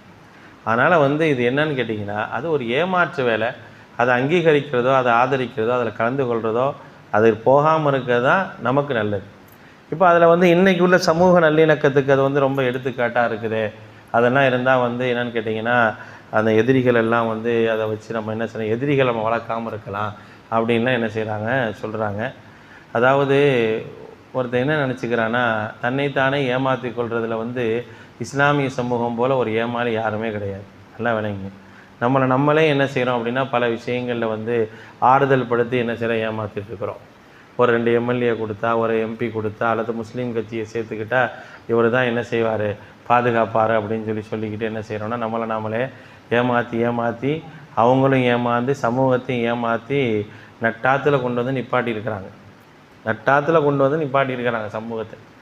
சமூகத்திற்கு பாதுகாவலர்கள் உலகத்தில் யாரும் கிடையாது. சமூகத்தை பாதுகாக்கணும் அப்படின்னா நம்முடைய ஈமான் தான் பாதுகாக்கும், நம்முடைய இஸ்திகாமத் தான் பாதுகாக்கும். வேறு யாரும் என்ன செய்ய முடியாது, பாதுகாக்கலாம் முடியாது. சரிங்களா? அந்த இதெல்லாம் நம்ம என்ன செய்யணும்னா ப்ராக்டிக்கலாக உணரணும். இன்றைக்கி வந்து உலகம் வந்து ஒரு ஏமாற்று வேலையின் பக்கம் இந்த சமூகத்தை கொண்டு போயிட்டுருக்கு. நீ உனக்கு வந்து அது வந்துடும், இது வந்துடும், அப்படி வந்துடும், நீ வந்து பலகீனப்பட்டுருவ, உன்னை அடிச்சிருவாங்க, கொன்றுவாங்க அப்படின்னு சொல்லி இப்படி ஏமாற்றிட்டு இருக்கிறாங்க. நான் அடித்து தான் கொல்லப்பட்டு சாகணும்னு விதி இருந்தால் யாருனால மாற்ற முடியும்? நான் இந்த உலகத்தை விட நான் மறுமையை நேசிக்கிறேன், உலக வாழ்வை விட மரணத்தை நேசிக்கிறேன். இன்றைக்கெல்லாம் ஒரு சமூகத்தை கண்கூடாக பார்க்குறோம். அவங்க வந்து அடிக்கடி மரணத்தை சந்திக்கிறாங்க. பலஸ்தீனத்தெலாம் எடுங்க, ஒரு 10 நோம் 12 நோம் நல்லா போச்சு. அதுக்கப்புறம் இந்த வருடம் தான் ரமதான் நல்லா போகுதுன்னு சந்தோஷப்பட முடியல. திடீர்னு பார்த்தா நிவாரணம் கொண்டு போன ஒரு 10 பேரை கொண்டாங்க. அடுத்து பார்த்தா ஒரு 400 பேரை கொண்டுட்டாங்க. அதில் எத்தனை குழந்தைகள் அதெல்லாம் நம்ம அன்றாடம் பார்க்குறோம். பார்த்துட்டு நம்ம என்ன நினைக்கிறோன்னா, எதுவுமே இவங்கள் தான் நம்மளை வந்து பாதுகாக்கணும். ஒரு மாற்று மத அன்பர்கிட்ட இருக்கக்கூடிய ஒரு எதிர்த்து நிற்க வேண்டும் அப்படிங்கிற ஒரு எண்ணம் கூட நம்மள்கிட்ட கிடையாது. அவங்களுக்கு விதியெல்லாம் நம்பிக்கை கிடையாது, அவங்களுக்கு விதி நம்பிக்கை இருக்கா கிடையாது. ஆனால் அவங்கள்ட்ட இருக்கக்கூடிய ஒரு மனதைரியம் கூட நம்மள்கிட்ட கிடையாது. எதிர்க்கு 100 பேர் நின்றாலும் அல்லாஹ் நாடினா தான் என்னை அடிக்க முடியும், அல்லாஹ் நாடினா தான் என்னை அழிக்க முடியும், இல்லைனா என்னை இன்னும் செய்ய முடியாது அப்படின்னு சொல்லி நான் நம்புகிறேன், நான் நம்பிக்கொண்டு இருக்கிறேன். ஆனால் நம்பிட்டு நான் என்ன செய்கிறேன் அப்படின்னா, அதை பற்றிலாம் நான் என்ன செய்கிறதில்ல, யோசிக்காமல் ஏதோ ஒரு இடத்துல எங்கேயா உளுந்து என் சமூகத்தையும் சேர்த்து உழ வச்சு நானும் நாசமாக போய் அவங்களையும் நாசமாக்கிட்டு இருக்கதான் என்ன செய்யுது நடக்குது. அதுக்கெல்லாம் சமூகத்தை நாசமாக்குறதுக்கான வழிகளில் தான் இந்த இஃப்தார்லாம் வருது. என்ன மக்கள் ஒன்று இந்த கவர்ச்சிகள்லேருந்து வெளியே வர மாட்டேங்கிறாங்கன்னு தெரிய மாட்டேங்குது. ஏதாவது ஒரு தலைவர் வந்து கையை கொடுத்தாலும் நின்றாலும் தலைவரே பார்த்துட்டாரு வந்துட்டாருன்னு சொல்லி அதுக்கு போடுற போஸ்டரும் அதுக்கு போடுற இதுவும் அல்லாஹ் அக்பர். 100 முஸ்லீம் போய் நோய் விசாரிச்சிருந்தா கூட பெருசாக எடுக்க மாட்டேங்கிறாங்க. யாராவது ஒருத்தர் போனால் உலகமே வந்து நின்ற மாதிரி என்ன செய்கிறாங்க, அதை பெருசாக காட்டிகிட்டு இருக்கக்கூடிய ஒரு சூழ்நிலையெல்லாம் பார்க்குறோம். இதெல்லாம் ஏமாற்று வேலைங்க. அந்த ஏமாற்று வேலையில் என்ன செய்யக்கூடாது, நம்ம ஈடுபடக்கூடாது. அதில் ஈடுபடவோ அதுக்கு உதவி செய்யவோ எதுவுமே செய்யக்கூடாது.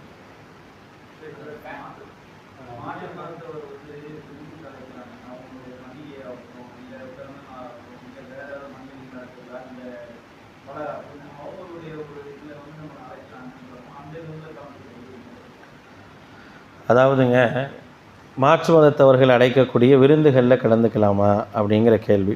பொதுப்படையாக ஒருத்தர் விருந்து கொடுக்குறாரு, அதுக்கு போகலாமானா போகலாம், அதில் எந்த ஒரு தப்பும் கிடையாது. எனக்கு மார்க்கம் எதையெல்லாம் குற்றமாக தவறாக சொல்லியிருக்கிறோ அந்த அடிப்படையில் உள்ள விருந்துகளுக்கு அழைத்தால் நம்ம புறக்கணிச்சோம், அவ்வளோதான். எனக்கு மார்க்கம் ஒரு வழிமுறையை சொல்லி கொடுத்துருக்குல்ல, இதில் நீ இப்படி இரு, இதில் நீ இப்படி இரு, இதில் நீ இப்படி இருன்னு எனக்கு சொல்லி கொடுத்துருக்கு. நான் என்ன செய்ய மாட்டேன், பர்த்டே கொண்டாட மாட்டேன். மார்க்கம் அனுமதிக்கிற அது மாற்று கலாச்சாரம்னு எனக்கு தெரியுது. நான் பர்த்டே கொண்டாடினா, என் நண்பன் கொண்டாடினா, என் முஸ்லீம் கொண்டாடினா நான் போகிறதில்லை. ஆனால் என் ஹிந்து ஃப்ரெண்டு கொண்டாடினா நான் போவேன்னா என்ன அடிப்படாது?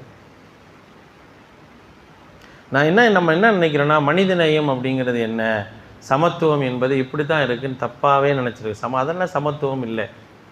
நபிகள் நாயகம் ஸல்லல்லாஹு அலைஹி வஸல்லம் வந்து இறை மறுப்பாளர்களை அதை அங்கீகரிச்சிருக்கிறாங்க. இறை மறுப்பாளர்களுக்கு அங்கீகரிச்சிருக்காங்க, அவங்களுக்கு குரல் கொடுத்துருக்குறாங்க, அவங்களுக்கு உதவி செஞ்சுருக்கிறாங்க, எல்லாமே இருக்கா இல்லையா? மக்கா வந்து வெற்றி அடைஞ்சில்ல. மக்காவுக்கு முன்னால் ஹுதைபியா உடன்படிக்கைன்னு ஒன்று இருந்துச்சு. ஹுதைபியா உடன்படிக்கையை வந்து மீறினது யார்? இறை மறுப்பாளர்கள். யார் விஷயத்தில் மீறினாங்க? இன்னொரு நபி ஸல்லல்லாஹு அலைஹி வஸல்லம் ஒப்பந்தம் பண்ணியிருந்த ஒரு கோத்திரத்தாரோட இறை மறுப்பாளர்கள் என்ன செய்கிறாங்க, ஒப்பந்தத்தை மீறுறாங்க. அதுக்காக தான் ஹுதைபியா உடன்படிக்கை என்ன செய்து மீறப்படுது. அவங்களாம் முஸ்லீமா? இல்லை. அவங்களுக்காக குரல் கொடுத்தாங்கல்ல, அவங்களுக்காக ஹுதைபியா உடன்படிக்கை முடிக்கிறாங்க. அதுக்கப்புறம் தான் மக்கா வெற்றி கிடைக்குது. அப்போ நான் வந்து ஒரு மாற்றாருக்காக நான் செய்ய வேண்டிய ஏராளமான நன்மைகள் இருக்குது, சமத்துவத்திற்கான ஏராளமான விஷயங்கள் இருக்குது. நான் என்ன நினைக்கிறேன் அப்படின்னா, ஒன்று அவன் கோயில் திருவிழா நடக்கும்போது நான் கொண்டு போய் எல்லாத்தையும் கொண்டு போய் கொடுக்கறது, சீர் செட்டோடு போய் நிற்கிறது சமத்துவம்னு நினைக்கிறேன். ஏன் பள்ளிவாசலை திறக்கும் போது அவங்க வரலாம், தாராளமாக வரலாம், பள்ளிவாசலை பார்க்கலாம், பள்ளியில் என்ன இருக்குதுன்னு பார்க்கலாம். அவளை விட்டுட்டு அவங்கள அந்த இதோடு வர வைக்கிறது அப்படிங்கிற அடிப்படையில் என்னன்னு கேட்டிங்க அப்படின்னா, நம்மளை நாமளே ஏமாற்றிக்கிறோம், அவங்களே ஏமாத்துகிறோம். அவங்களுக்கு எதுவுமே தெரியாது. ஆனால் நம்ம சொன்னோம் அப்படின்னா புரிந்து கொள்ளக்கூடிய மக்கள் தான். ஆனால் நம்ம என்ன சொன்னோம்னா எதோ ஆயிருமோ, அவங்க விரிசல் போயிடுமா அப்படின்னு சொல்லி என்ன செய்கிறோம்னா ஒரு தப்பான அபிப்பிராயத்தோடு என்ன செய்ய நம்ம வாழ்ந்துட்டுருக்கோம். அப்போ அதனால் இந்த மாதிரியான பூப்புனித நீராட்டு விழா, பர்த்டே ஃபங்க்ஷனு, வளகாப்பு இதுக்கெல்லாம் போகக்கூடாது. எனக்கு எது தடையோ அது யார் செஞ்சாலும் தடை தான். அதில் நான் என்ன செய்யணும் அப்படின்னா தெளிவாக இருக்கணுமே தவிர, இல்லை அவங்கள நம்ம எப்படி கட் பண்ணி விடுறது அப்படின்னு ஆரம்பித்தா எல்லாமே என்ன செஞ்சிடும், ஆரம்பிச்சுட்டு போயிடும். நீங்கள் என்ன ஒரு கேள்வி கேட்டீங்க?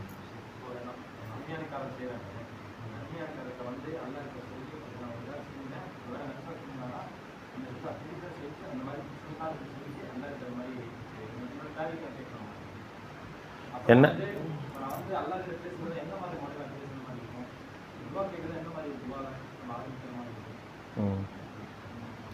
அதாவது என்ன கேட்குறாரு அப்படின்னா, 2 விஷயம் கேட்டிருக்கிறாரு. முதல், நான் செய்த நன்மையை சொல்லி அல்லாஹ்விடத்தில் என்னுடைய தேவைகளை கேட்கலாமா அப்படின்னு சொல்லி என்ன செய்கிறாருன்னா கேட்குறாரு. 2வது, நான் அல்லாஹ்விடத்தில் எப்படி நான் பிரார்த்தனை செய்வது அப்படிங்கிறத கேட்குறாரு. முதல் விஷயம் என்ன அப்படின்னா, அல்லாஹ் எப்படி இருக்கான், அல்லாஹ் நமக்கு என்ன ஒரு நியதி மரபை வச்சுருக்கிறான் அப்படின்னா, உனக்கு ஒரு கடமையை சொல்லியிருக்கேன் அப்படின்னா அந்த காரியத்திற்கு பிரதிபலனை எதிர்பார்த்து அந்த காரியத்தை செய் அப்படின்னு தான் மார்க்கம் எனக்கு சொல்லியிருக்கு. சரிங்களா? எந்த காரியத்தை செய்தாலும் பிரதிபலனை எதிர்பார்க்கணும், அல்லாட்ட மட்டும் எதிர்பார்க்கணும், வேற யார்ட்டும் எதிர்பார்க்கக்கூடாது. சரிங்களா? எந்த நன்மைக்கும் கூலி உண்டு, இருக்கா இல்லையா? எல்லா நன்மைக்கும் கூலி உண்டு.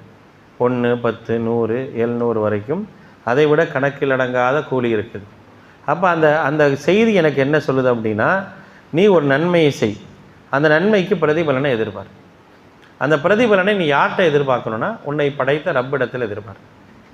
வேறு யார்கிட்ட என்ன செய்யக்கூடாது, பிறரிடத்தில் எதிர்பார்க்காத உன்னை படைத்த இறைவனிடத்தில் எதிர்பார்த்து தாராளமாக என்ன செய்ய, நன்மையை செய் அப்படின்னு சொல்லி மார்க்கம் சொல்லுது. இது 1. 2வது, நான் நன்மை செய்கிறேன், நான் அல்லாஹ்ட்ட என்ன செய்யணும் அப்படின்னா ஒரு சில தேவைகள் எனக்கு இருக்குது. அப்போ அந்த மாதிரியான சந்தர்ப்பத்தில் நான் என்னுடைய நன்மையை சொல்லி அல்லாஹ்ட்ட கேட்கலாமா அப்படின்னா தாராளமாக கேட்கலாம். அல்லாஹ் குர்ஆனில் சொல்கிறான், யா அய்யுஹல்லதீன ஆமனு தகுல்லாஹ வபுத்தகு இலைஹில் வசீலா அப்படிங்கிறான். நம்பிக்கையாளர்களே, அல்லாஹ்வை பயந்து கொள்ளுங்கள், அல்லாஹ்வை நெருங்குவதற்கான வழிகளை தேடிக்கொள்ளுங்கள் அப்படின்னு சொல்லி என்ன செய்கிறான்னா அல்லாஹு தஆலா சொல்கிறான். அல்லாஹ்வை நெருங்குவதற்கான வழிகள் என்ன அப்படின்னா நம்ம செய்யக்கூடிய நற்செயல்கள் தான், ஃபர்லான உபரியான வணக்கங்கள் தான் அல்லாஹ்வை நெருங்குவதற்கான நல்ல செயல்கள். அப்போ அந்த செயல்களை கொண்டு நான் என்ன செய்யலாம்னா அல்லாஹ்விடத்தில் வசீலா தேடலாம், அல்லாஹ்விடத்தில் என்னுடைய தேவையை கேட்கலாம். யா அல்லாஹ், நான் இந்த காரியத்தை செஞ்சுருக்கிறேன், இந்த செயலை உனக்காக உன் மீது கொண்ட பயபக்தியின் காரணமாக, உன் மீது கொண்ட இறையச்சத்தின் காரணமாக நான் இதை செய்திருக்கேன் அப்படின்னா எனக்கு நீ இந்த காரியத்தை நடத்தித்தா அப்படின்னு சொல்லி தாராளமாக கேட்கலாம். கேட்குறதுக்கு மார்க்கம் அனுமதி தருது. அதுக்கு ஒரு உதாரணத்தையும் நபி ஸல்லல்லாஹு அலைஹி வஸல்லம் சொல்கிறாங்க. என்ன உதாரணம்னா, புகாரியில் வரக்கூடிய செய்தி, 3 பேர் ஒரு குகையில் மாட்டிக்கிறாங்க. குகைக்கு போகிறாங்க, ஒதுங்கிறதுக்காக போகிறாங்க. போன உடனே என்ன செய்யுது, ஒரு பாறாங்கல் அடைச்சிருது. அந்த பாறாங்கல் அடைச்ச உடனே என்ன செய்கிறாங்க அப்படின்னா அல்லாஹ்வுடைய தூதர் ஸல்லல்லாஹு அலைஹி வஸல்லம் சொல்கிறாங்க, அந்த 3 நபர்களும் இங்கேருந்து வெளியே வருவதற்கான வழியே இல்லை. சத்தம் போட்டால் கேட்காது, கூப்பிட்டா கேட்காது, எதுவுமே இல்லை. அப்போ இங்கேருந்து நம்ம வெளியே வரணும்னா நாம் என்ன நல்லறங்களை செய்தோமோ அந்த நல்லறங்களை அல்லாஹ்விடத்தில் சொல்லி நம்ம என்ன செய்வோம், இங்கேருந்து வெளியேறுவதற்கான வழிகளை கேட்போம் அப்படிங்கிறத அந்த 3 பேரும் முடிவெடுக்கிறாங்க. அப்போ அந்த 3 பேரும் ஒவ்வொருத்தரும் செஞ்ச நன்மையை சொல்கிறாங்க. ஒருத்தர் என்ன செய்கிறார் அப்படின்னா, அவர் ஒரு பெண் மீது ஆசை கொள்கிறாரு. அந்த பெண்ணை நெருங்கும் போது அந்த பெண் சொல்கிறா, இத்தகுல்லா, அல்லாவை பயந்துக்கோன்னு சொல்லும்போது அந்த பெண்ணை விட்டு விலகிறார். அப்போ அவர் சொல்கிறாரு, அல்லாஹ், நான் அந்த தீமையிலிருந்து விலகியதற்கான காரணம் உன் மீது கொண்ட இறையச்சம் அப்படின்னா எனக்கு இந்த குகையிலேருந்து வெளியே வர்றதுக்கு ஒரு வாய்ப்பத்தா அப்படின்னு சொல்லி கேட்குறாரு. அப்போ கொஞ்சம் விலகுது. அடுத்து இன்னொரு நபர் கேட்குறாரு, யா அல்லாஹ், என்னிடத்தில் ஒருத்தர் வேலை செஞ்சார், கூலி வாங்காமல் போயிட்டார். அப்போ என்ன செஞ்சேன்னா அவருடைய கூலிக்காக ஒரு ஆட்டை வாங்கி விட்டேன். அது மிகப்பெரிய ஒரு மந்தையாக மாறிடுச்சு. திடீர்னு ஒரு நாள் வந்தார், வந்து நான் என்னுடைய கூலியை கொடுங்கன்னு கேட்டார். இங்கே தெரிகிறதெல்லாம் உன்னுடைய கூலி தான், நீ எடுத்துகிட்டு போன்னு சொல்லிட்டேன். யா அல்லாஹ், இந்த காரியத்தை உனக்காக செய்தேன் என்றால் இங்கேருந்து வெளியே வர்றதுக்கு வழியை கொடு. அந்த பாறை இன்னும் கொஞ்சம் நவருது. மூணாவது விஷயம் என்ன செய்கிறாருன்னா, ஒருத்தர் சொல்கிறாரு, யா அல்லாஹ், எனக்கு வயோதிக பெற்றோர்கள் இருந்தாங்க. நான் எப்பொழுதுமே வேலைக்கு போயிட்டு வரும் பொழுது பால் எடுத்துகிட்டு வருவேன். என்னுடைய பெற்றோர்களுக்கு தராமல் நான் வேறு யாரும் என்னுடைய பிள்ளைகளுக்கு கூட தரமாட்டேன். அப்போ நான் என்னன்னு கேட்டேன், ஒரு நாள் வரேன், என்னுடைய பெற்றோர் தூங்கிட்டாங்க. அப்போ நான் என்னுடைய பெற்றோர் எந்திரிக்கிறேன்னு வெயிட் பண்ணிகிட்டு இருந்தேன். என்னுடைய பிள்ளைகள்லாம் அழுதாங்க. இருந்தாலும் என்னுடைய பெற்றோருக்காக நான் என்ன செஞ்சேன், வெயிட் பண்ணி அவங்க எந்திரிச்சோன்னே அவங்களுக்கு நான் கொடுத்தேன். இதை உனக்காக நான் செய்திருந்தேன் என்றால் நீ இதிலேருந்து விடுதலைத்தான் கேட்கும்போது முழுசாக விலகுது, வெளியே வராங்க. இப்போ இதில் 2 விஷயம் இருக்குது. நன்மையை கொண்டு நம்ம பாதுகாப்பு அதாவது நன்மையை கொண்டு அல்லாட்ட சொல்லி உதவி தேடலாமான்னு தாராளமாக தேடலாம், சரிங்களா? 2வது விஷயம், எவ்வளோ பெரிய சிரமமாக இருந்தாலும் நாம் நம்முடைய நன்மையை கொண்டு கேட்கும்போது அல்லாஹ் தஆலா என்ன செய்வான், உதவி செய்வான் அப்படிங்கிறத இந்த செய்தி நமக்கு சொல்லி காட்டுது. அதனால் அந்த அடிப்படையில் நான் செஞ்ச நன்மையை நான் அல்லாஹ்வுக்காக செஞ்சுருக்கேன். நான் செஞ்சதுலேயே எனக்கு தெரியும் இந்த நன்மை ரொம்ப உயர்ந்த நன்மையாக இருக்கும் அப்படிங்கிறது எனக்கு தெரியும். அப்போ அந்த நன்மையை நான் அல்லாஹ்ட்ட சொல்லி, யா அல்லாஹ், இதை நான் செஞ்சுருக்கிறேன், உனக்காக நான் செஞ்சேன், எனக்கு இந்த காரியத்தை நடத்தித்தான்னு கேட்கும்போது அல்லாஹ் ரப்பல் ஆலமீன் என்ன செய்வான், நடத்தி தருவான். தாராளமாக கேட்குறதுக்கு அனுமதி இருக்குது. அது முடிக்கலைண்ணே, முடிக்கலை. இன்னொரு கேள்வியும் கேட்டிருக்கிறாரு. இன்னொன்று அல்லாஹ்ட்ட ஒரு தேவைகளை கேட்கும்போது இன்னொரு விஷயத்தையும் மார்க்கம் சொல்லுது. என்னன்னு கேட்டிங்கன்னா, முதல்ல அல்லாஹ்வை புகழணும், நபி ஸல்லல்லாஹு அலைஹி வஸல்லம் சத்திய ஸலவாத்து சொல்லணும். அதுக்கப்புறம் பாதுகாப்பு தேட வேண்டிய விஷயங்கள்லாம் பாதுகாப்பு தேடிட்டு நம்ம பிரார்த்தனை செய்யணும். அதில் இன்னொன்று என்னென்னு கேட்டிங்கன்னா, பிரார்த்தனையின் போது நான் என்ன செய்யணும் அப்படின்னா, ரொம்ப எந்த அளவுக்கு நான் பணிந்து போகணுமோ அந்த அளவுக்கு நான் என்ன செய்யணும், பணிந்து போகணும், சரிங்களா? அது ரொம்ப முக்கியமான ஒரு விஷயம். ஏன்னா அது நம்மள்கிட்ட இருக்கா அப்படிங்கிறத நம்ம பார்க்கணும். ஏன்னா அல்லாஹ் ரப்புல் ஆலமீன் அந்த ஒரு விஷயத்தை சொல்கிறான். அதாவது நான் அல்லாஹ்ட்ட என்னுடைய காரியங்களை தேடும்போது வசீலா தேடுறேன்னு வச்சுங்களேன். அல்லாஹ்ட்ட நான் சில விஷயத்தை கேட்குறேன், அல்லாஹ் தஆலா எனக்கு நடத்தி தரணும்னு ஆசைப்பட்றேன். அப்படிங்கிறப்ப நான் ஸலவாத்து சொல்லி எல்லாமே கேட்டுட்டு ஒரு துவா நான் கேட்கணும். எப்படி அமைச்சுக்கணும் அப்படின்னா, அல்லாஹும்ம இன்னி அபுதுக்க இபுன அபுதுக்க இபுன அமத்திக்க நாசியத்தி பியதிக்க மாதிம் ஃபி ஹுக்மிக்க அதுலும் ஃபி கதாயிக்க அஸ்அலுக பிகுல்லி இஸ்மின் ஹுவலக சம்மைத்து பிஹி நஃப்ஸக அவ் அன்சல்து ஃபி கிதாபிக்க அவ் அல்லம்துஹு அஹதும் மின் கல்கிக்க அவ் இஸ்தஅதர்து பிஹி ஃபி இல்மில் கைபி இந்தக அன் தஜஅலல் குர்ஆன ரபிய கல்பி வ நூர சதரி வ ஜலா ஹுஸ்னி வ தஹாப ஹம்மி அப்படின்னு சொல்லி ஒரு துவா இருக்குது. துவாவுல் ஆலம் அப்படின்னு பேர். இந்த துவாவை கொண்டு என்ன செய்யலாம் அப்படின்னா, நான் பல நேரங்களில் பல சூழல்களில் எனக்கு என்னென்னு கேட்டிங்கன்னா, ஒரு சில மனுஷனுக்கு ரொம்ப கவலை இருக்கும், கஷ்டம் இருக்கும். அதை என்னாமல் நிவர்த்தி ஆகாமல் ரொம்ப காலமாக இருக்கும். என்னடா அதுக்கு வழி அப்படின்னு தெரியாமல் என்ன செய்வோம்னா, பல நேரம் நம்ம புலம்பிகிட்டு இருப்போம். அப்போ அந்த அடிப்படையில் அல்லாஹ்வுடைய தூதர் கற்றுக் கொடுத்த வசீலாவுடைய துவா இது. இது அல்லாஹ்வை நெருங்குவதற்கான மிக முக்கியமான துவா. இந்த துவாவை என்ன செய்யணும், எல்லாமே நான் உன்னுடைய அடிமை, உன்னுடைய அடிமையின் அடிமை, உன்னுடைய அடிமையினுடைய அடிமை, அடிமையுடைய பிள்ளை, என்னுடைய பிடி உன்கிட்ட தான் இருக்குது, எல்லா முடிவும் உன்னிடத்தில் தான் இருக்குது, உன்கிட்ட என்னென்ன பேர் இருக்குதோ, உனக்கு என்னென்ன பேர் இருக்குதோ, நீ என்னென்ன பேரெல்லாம் உனக்கு வச்சுக்கிட்டியோ அந்த பேரை கொண்டு நான் கேட்குறேன். நீ என்ன செஞ்சுருக்க அப்படின்னா, நீ வேதத்தை இறக்கியிருக்கிற, எல்லா நன்மையான விஷயங்களையும் கற்றுக் கொடுத்துருக்கிற, மறைவான ஞானம் உன்னதான் இருக்குது, குர்ஆனை என்னுடைய உள்ளத்தில் நல்ல நிரப்பமானதாக ஆக்கி வை, என்னுடைய உள்ளத்தை ஒளி உள்ளதாக ஆக்கு, என்னுடைய கவலையை போக்கு, என்னுடைய சிரமத்தை போக்கு அப்படின்னு சொல்லி எல்லாமே சொல்லிட்டு கேட்கும்போது அல்லாஹ் தஆலா என்ன செய்வான், அந்த கஷ்டங்களை சிரமங்களை போக்குவான் அப்படிங்கிறத அல்லாஹ்வுடைய தூதர் ஸல்லல்லாஹு அலைஹி வஸல்லம் சொல்கிறாங்க. இந்த துவாவை என்ன செய்யுங்க, கேட்டால் நமக்கு என்ன செய்யும், பல நன்மைகள் வரும் அப்படிங்கிறத மார்க்கம் சொல்லியிருக்குது. இன்ஷா அல்லாஹ் இந்த துவாவோட இந்த சபையை நம்ம முடிச்சிருவோம். இன்ஷா அல்லாஹ் அடுத்த வகுப்பு இன்ஷா அல்லாஹ் நாளை 12:30 மணிக்கு முடிஞ்சுன்னு ஒரு அரை மணி நேரம் தான் அவங்க ரெஸ்ட் எடுப்பாங்க. நாளைக்கு நீங்கள் 3 தடவை உங்களுக்கு சான்ஸ் கொடுத்துட்டேன். இன்ஷா அல்லாஹ் நாளைக்கு வச்சுங்க.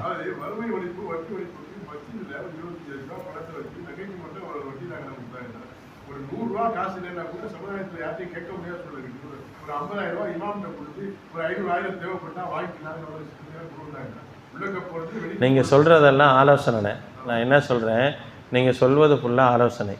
இந்த ஆலோசனை சொல்வதற்கு நிர்வாகம் இருக்குது. வைத்து மாறு நான் ஒரு நிமிஷம் சொல்லி முடிச்சிடுறேன். இந்த சபையில் சொல்வதை விட நிர்வாகத்தில் சொன்னீங்க அப்படின்னா அதுக்கு பலன் இருக்கும். அந்த உங்களுடைய நீங்கள் சொன்ன 3 விஷயம் ஆலோசனை. அந்த ஆலோசனை சொல்கிறதுக்கு பள்ளிவாசல் இருக்குது, அந்த பள்ளிவாசல் நிர்வாகம் இருக்குது. அங்கே சொல்லுங்கள், அல்லாஹு தாலா அதுக்கு அருள் செய்வான். சுப்ஹானக அல்லாஹும்ம வ பிஹம்திக அஷ்ஹது அல்லா இலாஹ இல்லா அன்த அஸ்தக்ஃபிருக வ அத்தூபு இலைக். அரை மணி நேரம் இருக்குது. இன்ஷா அல்லாஹ் வெளியே தேநீர் கொடுப்பாங்க.